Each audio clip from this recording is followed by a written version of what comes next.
हर्षवर्धन सपकाळ यांची जीभ पुन्हा घसरली आहे। मुख्यमंत्री देवेंद्र फडणवीसांवर त्यांनी जहरी टीका केली आहे। सपकाळांच्या वक्तव्यामुळे राजकारण तापण्याची शक्यता आहे।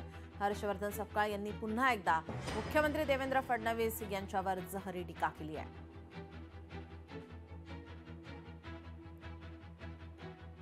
भारताच्या पवित्र अशा संविधानाला फाशी देत आहात। मी आज तुमच्या या फाशी देण्याच्या एकंदरीत प्रवृत्तीचा धिक्कार करत असताना देवेंद्र फडणवीसजी तुम्ही जल्लाद आहात। जल्लाद काय काम करतो तर लटकवण्याचं काम करतो।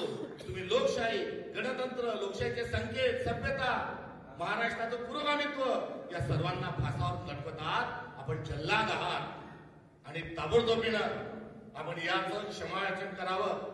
या सर्व पाप जे आहे निस्तारावं आणि या महाराष्ट्राला कलंक लागू देणार नाही।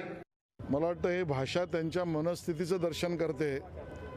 जल्लादाची भाषा आणि जल्लाद हा शब्द तालिबानमध्ये वापरला जातो आणि त्यामुळे ही मनस्थिती त्यांची काय सांगते त्यांनीच आत्मचिंतन करावं।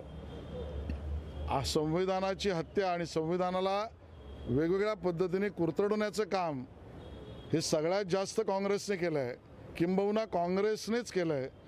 आणि म्हणून संविधानातले अवाजवी राजकीय आणि त्या वेळेला असलेले राजकीय प्रेरित हे संविधानातले कुरतडण्याचे प्रयत्न काँग्रेसचं पाप आहे। जल्लाद मनोवृत्ती ही तालिबानी प्रवृत्ती असते असं मला दिसतंय आणि त्यामुळे याचं उत्तर त्यांनी आत्मचिंतन स्वतःच करावं।